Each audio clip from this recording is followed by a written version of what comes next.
I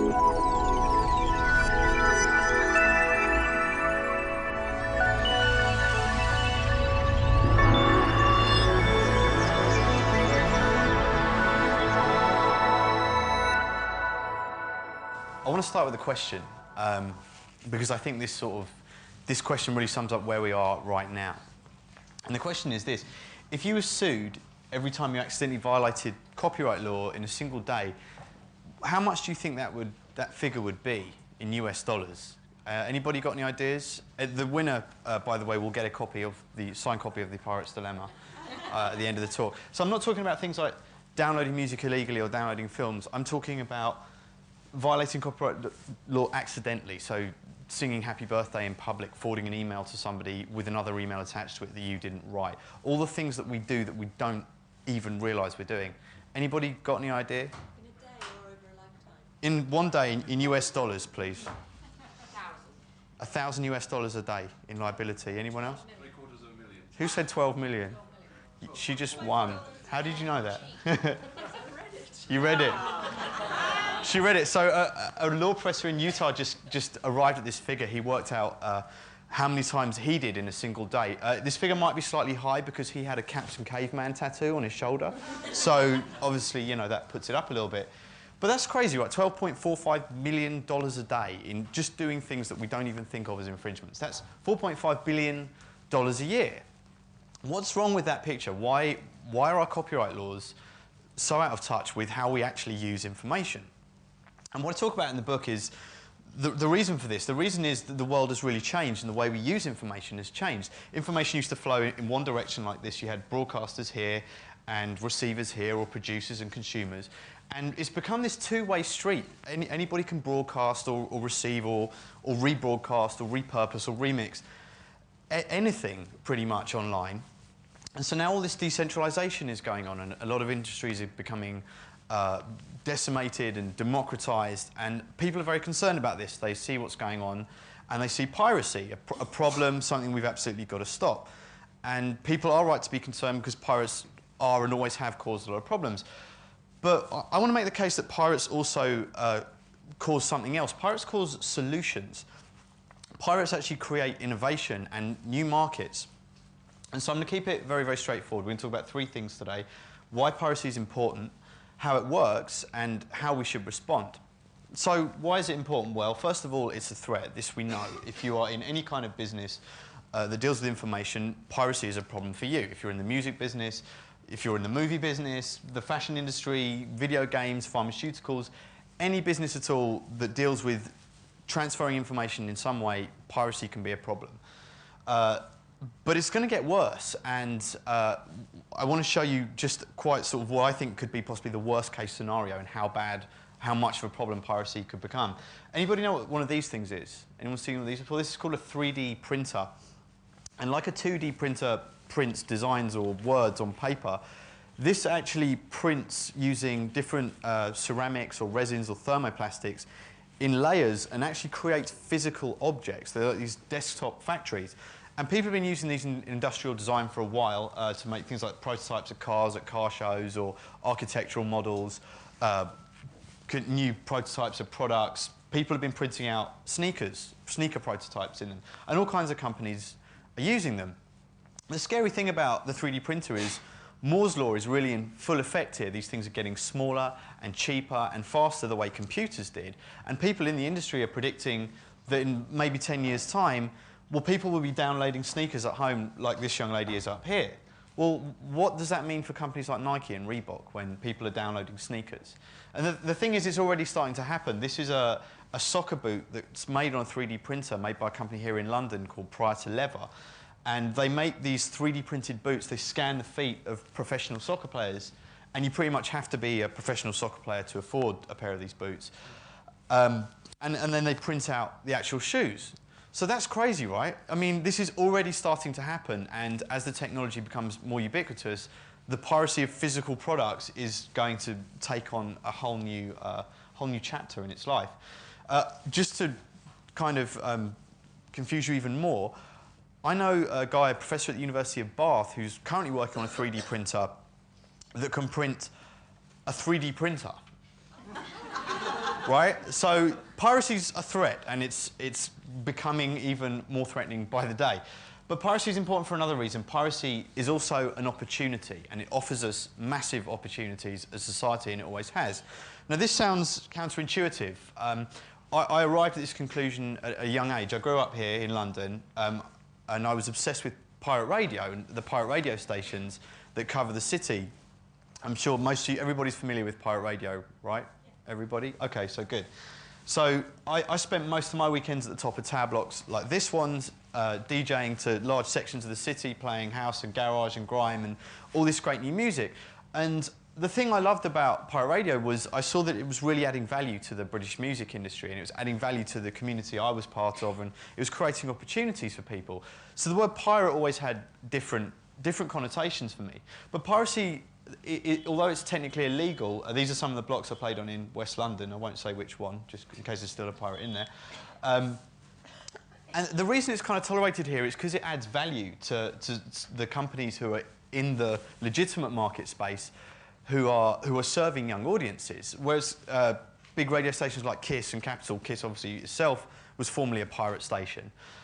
They're playlist-driven radio stations, part of big multi-million-pound media companies, so lots of commercial pressures, so they can't be as experimental as the pirates. And that's where the pirates can really add value to what they do, because the pirates aren't here, they don't have these same commercial pressures. The pirates are over here, and they can experiment. Actually, the most popular pirates tend to be the most experimental, the ones that break new scenes and new sounds and new DJs. And when things get popular on the pirates, they kind of get cycled into the mainstream world, and that's, we have Wiley at number 3 in the charts today, largely because of what he's been doing on pirate radio for 10 years. So I was really fascinated with this relationship between the underground and the mainstream and how piracy kind of works here. And I took this with me when I went and studied economics and worked in the magazine industry and advertising and the music industry for many years, and always sort of was really, really aware of this relationship between the underground and the mainstream and how pirates would feed new ideas into society. And I started a magazine. I was the founding editor of a magazine called Rewind, which really took a lot of these ideas to heart. It was a magazine all about the pirates and is now the largest urban music magazine in the UK. So I moved to New York in 2005 and left Rewind, and I decided I wanted to write a book about all this and this weird relationship. So I started doing some research and thinking, well, okay, so I like pirates, pirate radio, but what else have pirates done for society? Have they done anything else that's vaguely useful? And to my astonishment, I discovered that pirates have even started entire nations. Like this one. This is Sealand, ladies and gentlemen. This is a World War II sea fort in the Thames estuary that was taken over by a pirate radio DJ in 1967, and he turned it into a micronation. That's the guy there, Prince Roy of Sealand. I don't know if you can see up here, there's Sealand, and there's the UK borders as they were in the 60s, only 3 miles out to sea. So this thing was in international waters. So he moved in, he hoisted a flag and moved in with his family and added a helipad and began printing coins and stamps and passports. And if you go on eBay right now, you can become a lord or lady of Sealand for about £15. And in 2000, he even set up this company, Haven Co., which was supposed to be the global capital of internet anarchy, where you could store all kinds of secretive data. And that was all going really well until Sealand was really damaged in a fire in 2006, and it's now on the market for a couple of £1 million if anybody's interested. But I did some more research, and I found out that pirates had created another more powerful nation further back in history. America, ladies and gentlemen. America was founded on piracy. It was founded, the founding fathers had this policy of just totally ignoring all international IP laws, copyrights, patents, and that was the reason America was able to industrialize as rapidly as it did. And this annoyed us Europeans so much that we began using a Dutch word, Janke, which literally translates as Little Jan or Little John, but is a slang term the Dutch used to mean pirate. That's what we began calling Americans. Of course, now it's pronounced Yankees. And if you look through American history, you'll find examples of pirates creating all kinds of industries. Like this guy, Thomas Edison, when he invented the phonographic record player here, live musicians saw this guy as a pirate out to totally ruin their business. They thought these weird circular discs were going to replace what they did and totally eradicate the need for live musicians. Of course, they worked out a system to pay royalties from the discs to the musicians, and that became the record industry. Edison went on to invent filmmaking and demanded a license fee, a fairly high license fee, from anybody who wanted to make a film. And a lot of the filmmakers in New York, including this guy named William, thought that this fee was too high. So William and many other New York filmmakers fled to this small town on the West Coast. It was kind of close to the Mexican border, where the West was still wild then, and they thrived there unlicensed, making these unlicensed pirate films. And if Edison dispatched a team of lawyers, they could all flee to Mexico. This town of pirate filmmakers is still there. Obviously, it's called Hollywood, and that guy William's second name was Fox. So pirates have done lots and lots of cool stuff throughout history. They're clearly a threat, and it's clearly a problem. But if we look back at the things they've created, often they've created new opportunities and new business models that have actually benefited everybody in society. So how does this work? To tell you this story, I want to go back to pirate radio and how pirate radio actually brought commercial radio to most of Western Europe. If you go back to the advent of radio, in the States, they really kind of got it. You give people music and you support it with ads, and you have this great new business model and you have free music. Excellent, it works. They got it in the States pretty quickly. Not so in Western Europe at the beginning of radio. A lot of people saw this a lot of governments saw this as another tentacle of the state, only fit for broadcasting propaganda or education. So there was no commercial radio, and you couldn't really listen to pop music on the radio at all. It was total blackout in most of Western Europe, except for this one tiny country here, Luxembourg. Radio Luxembourg started in 1933, and the country hoisted a transmitter and began broadcasting. The thing was, this transmitter they put up was the most powerful radio transmitter in the world at the time. And so it got a little bit further out than the borders of Luxembourg, and lots of people in the UK and around Western Europe started listening to music on the radio, and Radio Luxembourg started making a lot of money in ad revenue. And this is the first thing that pirates do really well. So when there's no market for something, pirates look for a gap outside of the market, the place they're not supposed to go, and rightly or wrongly, they go there. And the big gap outside of the market here that everybody could see was the English Channel. And so that's where a lot of pirates decided to go. This was Radio London, which was one of the most popular in the 60s. Radio Caroline, started by Ronan O'Rahilly, former Rolling Stones manager, and George Lazenby's manager as well for a time. And then we had some other pirates out on the old sea forts in the estuary. And so the pirates began broadcasting even further afield than Luxembourg. And by 1966, 45% of all the people in Great Britain who listened to the radio were listening to the pirates. So the government was really scared about this. This was illegal, and they wanted to close these guys down, but they didn't want to do it. They thought if they did, there would be a riot or a revolution or worse. So they did the only thing they could really do in this situation. They decided to compete with the pirates. They decided to legalise commercial radio, and the BBC started playing pop music round the clock to people. So and this happened all over Western Europe. Gradually, commercial radio stations became legalised. In the UK, the most popular pirate was Radio London, and what the BBC did was poached all the DJs from Radio London and set up its own cheap imitation copy called Radio 1, which is still quite popular today. And so that's how rock and roll arrived in Europe on the radio. And once the legitimate market was in place, that's when they really legislated heavily against the pirates in the Channel and got rid of them, and that's when the second generation of pirate DJs, which I was part of, started on land. So this really sort of, for me, this story sort of shows the things the three things that pirates do really, really well when they're doing something useful. The first thing they do is look for a gap outside the market, as we've seen, like the English Channel or a small town called Hollywood on the West Coast. And what they do then is go there. They go to this place outside of the market, and they begin doing something, usually just to make money. Usually there's not some big social cause behind it. But the thing they start broadcasting also has a message in it. So unlicensed films were sending a clear message that Edison's license fees sucked. Unlicensed radio, rock and roll in 1960s in the English Channel, sent a message to the government that people in England wanted to listen to pop music on the radio. And so what this does when pirates do this and they're actually adding value to society in some way, this starts a debate within that society and people start weighing up the pros and cons of what the pirates are doing. And if they are doing something really useful, people will get behind the pirates. That's what the really effective pirates do, is they harness the power of their audience. And when enough people are behind them, eventually laws change, and this is how new industries start. So that's how it works. How do we respond? The situation today is not that we have a film industry starting or we have, you know, a weird radio industry starting somewhere. Literally every single business and industry in the world is being affected at some level by people pirating or copying their information. So this has become a problem that was affecting single industries at a time and is now affecting all of us. Well, so the first thing, the obvious thing is to fight piracy. Sometimes, a lot of the time, this is the right thing to do.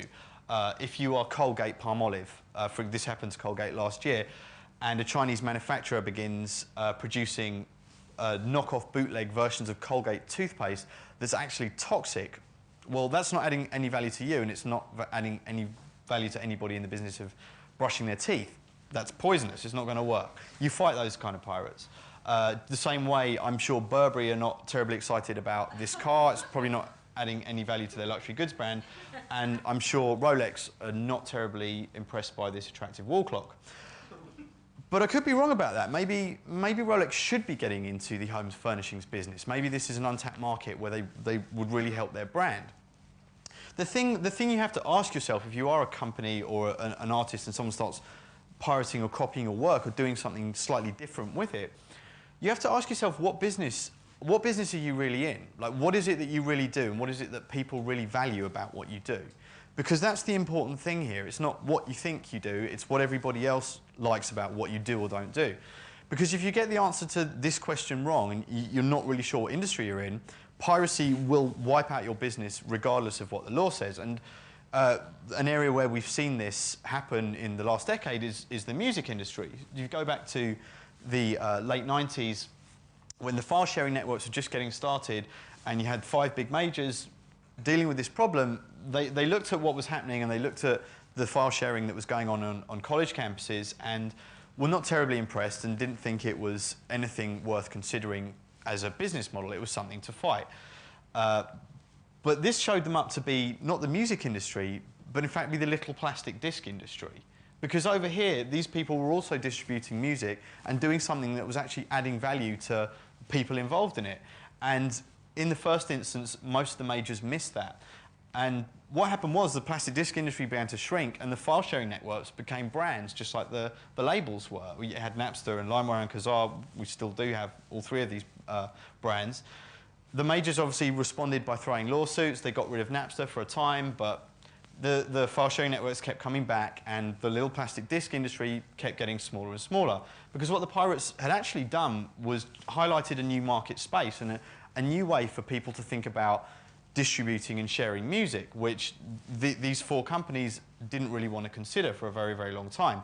Even though, as Steve Jobs once put it, if you want to stop piracy, the way to really stop it is to compete with it.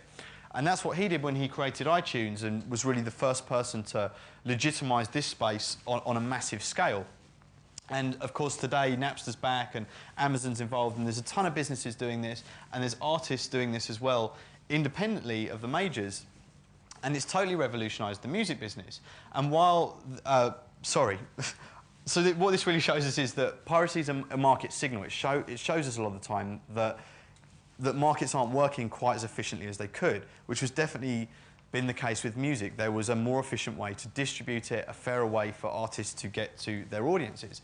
And that's what's happening now. And while CD sales continue to plummet, every other part of the music business is doing well. Ringtones went up 86% in 2006. The generation growing up now is the one that spends more money on music per note than any other generation in history, because of ringtones. So every single part of the music business, vinyl sales doubled in the UK in 2006 because of music becoming more important to people as they could consume more of it as it began to flow like water, as David Bowie once put it. And the majors thought this was their business, but actually now this is only 25% of what we consider to be the music business. So yes, sometimes it's advisable to fight pirates, but other times the right thing to do is to compete with pirates, is to look at what they're doing and try and work out a way to do it better. And so there's two things about this. When should we compete with pirates and how should we do it? The time to compete with pirates in terms of the when is when they're actually adding value to what you do. And a really good example of this is what Nike did when somebody made a pirate copy of this shoe. This shoe is the Air Force One. It was a basketball shoe released in 1982. It is the most iconic shoe in hip-hop culture, and the simple design and the fact that it was completely blank and you could write all over it and stuff made it really, really popular. People were passionate about remixing this shoe in hip-hop culture. And so Nike have done really well by releasing this in different colours and collaborating with people, and it's really extended the product lifespan of this particular trainer. But that didn't stop one guy, a hip-hop DJ from Tokyo, from deciding to make his own pirate copy of this shoe. He liked the colours that Nike were releasing it in, but he thought you could do something even more radical with it. So he released this shoe. It's called the Bapester. He ripped off the swoosh and added his own shooting star-like emblem, and started releasing them in really small runs. Like he'd do like 300 pairs at a time, sell them for about £300 at a time, in these really, really garish colours that even Nike kind of hadn't experimented with. And people in the hip-hop community loved these shoes, and they became really huge. And Nike could have thrown a lawsuit at Nego for this. There's clearly a case of trademark infringement here. The trade dress is exactly the same as the Air Force One. But because Nike sort of viewed the Air Force One as a remix, they viewed this as another remix that was adding value to what they did. And instead of throwing a lawsuit at Nego, they actually decided to compete with him in the market. And they came out with even more garish colours of the Air Force One, and collaborated with even more artists, and just really up the ante in terms of what they were doing with this shoe. And now the two shoes exist in the marketplace side by side, and although Nego's shoes and his Bathing Ape brand are doing really, really well, the Air Force One is still the most successful basketball shoe franchise on the planet, more than 25 years after it was released, because Nike could see that other people copying the shoe was actually adding value to it. So when someone's adding value, you should compete with them. But you should also compete when obscurity is a greater threat. And nowhere is obscurity a greater threat to an industry than in the book industry. The industry I'm in. You have 2 million, 3 million books on Amazon, and on average, each one sells around 500 copies or less. The problem for authors is not people copying their stuff and sharing it, it's that people don't even know they exist.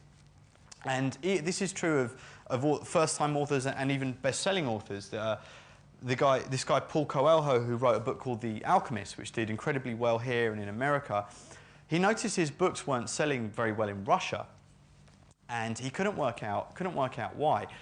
And he came across a pirate Russian translation of this book online that was being shared on file-sharing networks.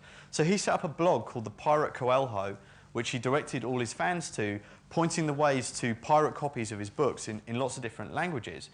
And something really interesting happened in Russia. He went from selling 1,000 copies of The Alchemist a year to 10,000 copies a year to 1 million copies. He's sold over 1 million copies of this book because he was pointing fans in the direction of where to get the online copy. And what Coelho recognised about his piece of intellectual property is that online it was worth treating as information and letting it be distributed and spreading it as widely as he possibly could, because that would actually help him sell physical copies of his intellectual property. And he really understood this distinction between information and property. And this is a distinction that a lot of people in a lot of industries don't really understand. And there's long been a war going on over whether software is information or whether software is property. If you go back to the 1950s, IBM used to treat software strictly as information. And it was something that was shared and it was public knowledge. And this is a club that started in the 1960s called the Homebrew Computer Club. And they used to get together, this gang of computer programmers would get together in a garage in California and mess about with a couple of computer programs. One in particular called BASIC that they really liked messing around with and changing and hacking. Now, the guy who wrote BASIC wasn't terribly happy about this. That was this guy here, and he wrote to them and told them they were all criminals for using his piece of information, which he considered property. And this young guy named Bill Gates actually managed to turn the tide of opinion in the software business, and pretty soon himself and all the people at the Homebrew Computer Club, who included Steve Jobs and Steve Wozniak, who founded Apple, he turned the tide of opinion, and the Homebrew Computer Club founders and Mr. Gates here all managed to earn a pretty good living from their software. And this is kind of how he saw the software industry. There's Microsoft, and there's everybody else. And if you're over here, well, you're probably just a pirate. You're somebody doing something you shouldn't be. This is property, and software isn't information. Of course, that's not true, and that's not how everybody uses software. You have all of these people over here in the open source community who are not treating their software as pieces of property. And this has now become a problem for Microsoft, because in countries like China, where 95% of all the software is pirated anyway, they're competing with people like Linux for market share. And so the average price of a copy of Windows in China is about £1.50. And the reason for that is because they want people to buy and use that, or just at least use that, because obscurity is the greater threat. So it doesn't matter if you're a struggling author or if you're one of the most powerful companies in the world. Obscurity can be a problem for you if piracy is happening, and that's the time when you should be competing. So how do you compete with pirates? Well, allowing others to remix your ideas and seeing what value comes out of it is a really good place to start. We've seen how this really helped Nike add value to their original product. But if you let other people remix and change your intellectual property, actually it can create entirely new innovations that nobody saw coming. A really good example of this is the video game industry. This is a game called Castle Wolfenstein that was released for the Apple II in 1981. In it, you play an Allied spy fighting the Germans in this castle. And it was a really good game. It did really well, but three 11-year-olds in the States were not... They liked the game, but they just weren't sure about this whole sort of Castle Wolfenstein thing. They didn't know really who the Nazis were, and they weren't particularly scared of them. Obviously, they hadn't done that in history yet. But they were quite scared of the Smurfs for some reason. They found a back door into this game, and they managed to change the code, and they hacked this computer game. This is the first time it had ever been done by these three 11-year-olds. And they changed Castle Wolfenstein into Castle Smurfenstein. And instead of walking around this castle and facing these pixelated German soldiers, you were greeted by these blue and white killing machines garbling at you in Smurf talk before they opened fire. And they distributed this on on bulletin boards, the precursor to the internet, and on floppy disks. And it became like this cult underground hit with a lot of kids, especially a lot of kids who are really into video game programming. So lots of the kids who grew up in the 80s, who went on to found companies in the 90s and really become the power players in the video game programming industry, really took what these guys did with Smurfenstein to heart. Especially one guy named John Carmack, who founded a company called id Software. He released a game, he bought the rights to Wolfenstein and released its sequel, Wolfenstein 3D. Now, this was the world's first-person shooter where you're like staring down the barrel of a gun and shooting people. And he stuck to the original Wolfenstein format, but as a shout-out to Smurfenstein, he left the game open so that people could change the levels and change the characters. And this worked really well for id Software, and Wolfenstein was a huge hit. And it carried on selling because people were passionate about changing it and about the mods and the changes that other fans were making to it as well. And so all of their subsequent games, the Doom series, the Quake series, were all left open in the same way. And now this has become a standard in the computer game business. People are allowed to mod things and change characters. And this has added all kinds of value to the business. You have this huge pool of labour where people can, video game companies can hire the best programmers who are using the same tools that they are and are well trained before they even get to their professional lives. And it's also a great place for R&D. This is where new ideas can be tried out. And games have improved a lot because of fans adding value and adding suggestions and making changes to games and then posting them back online. It's one of the reasons this industry is worth £15 billion today. Something else that's really interesting that's come out of video games, which nobody saw coming, is this new type of filmmaking called machinima. But this game Doom I was talking about was the first game to include an action replay button, so that you could film yourself in the game shooting robot brain spiders with rocket launchers or whatever's going on here. And fans started using this facility not just to film what they were doing, but to actually make entirely new films. So now we have entire series and films that are shot completely inside video games, using the characters as actors. So this is a series called Red vs. Blue. It's a comedy series shot inside the game Halo, and it's incredibly successful online. We have films like Sundown, which was made entirely on location in Grand Theft Auto San Andreas. MTV even started a show called Video Mods, where they made music videos using the code and the characters from video games. Here's Anakin Skywalker jamming out on a guitar. So, I mean, you have machinima festivals. You can even buy Machinima for Dummies, the book, and learn to do it yourself. This entirely new genre of filmmaking came out of the video game industry just because the video game industry decided to leave the code open for other people to mess around with. So that's incredible. So remixes can really create new innovations. They can add loads of value to your original idea as well. But they can also drive demand and actually spur demand and change in your industry in other ways. And one industry that really shows this to be the case is the fashion industry. In fashion, you could copyright the 2D design of, say, this pair of skinny jeans here, but the actual 3D product, you can't copyright that, and anybody is free to come along and make their own version of it. And this actually creates trends within the fashion business, because one designer sees somebody make a skinny jean, and then so a couple more do, and they start appearing on catwalks, and journalists begin writing about skinny jeans, the new hot thing this season, and celebrities start wearing them, and then soon the rest of us start wearing them. So this actually creates trends, but copying in fashion does something else really interesting. It also kills trends, because once enough people have copied something, and it's become so popular that you can buy skinny jeans in the bargain basement at Walmart or Asda, well, then they're not cool anymore. That's a signal to fashion designers in Paris that it's probably time to move on. So remixing is something that really adds value to what we do, and allowing people to do it is a great first step in competing with pirates. But if pirates are giving something away for free that you do, then another good thing to do is to work out how you can sell something else. Because sometimes, even if something's available for free, there are other ways you can make money by selling exactly the same thing.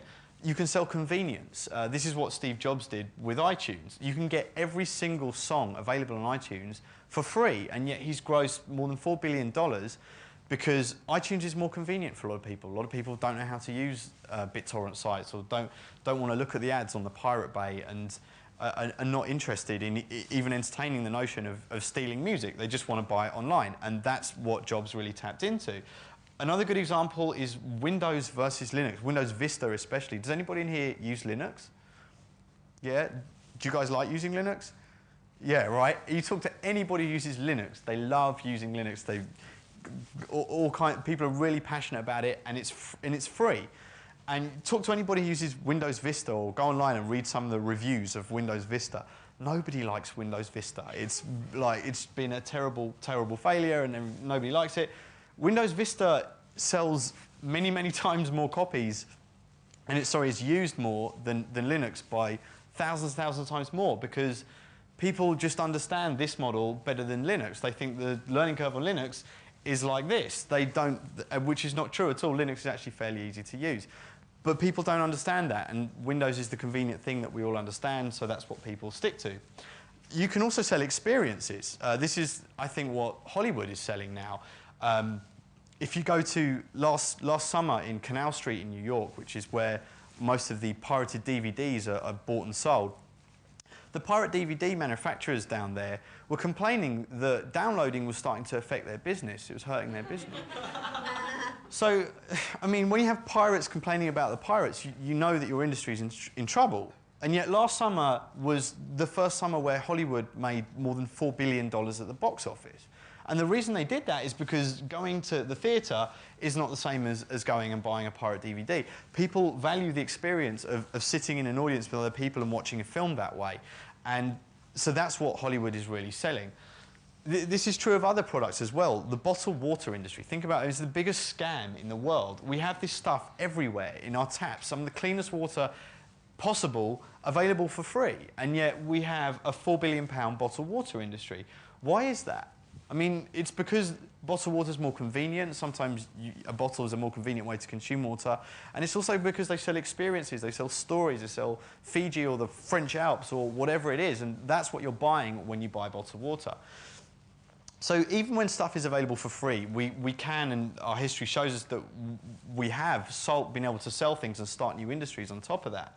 So these are sort of two ideas I have about how you can compete with pirates. But the third and the most important one is this is the thing that I think people are missing, lots of companies are missing at the moment, is the way to compete with pirates, and is the most simple thing.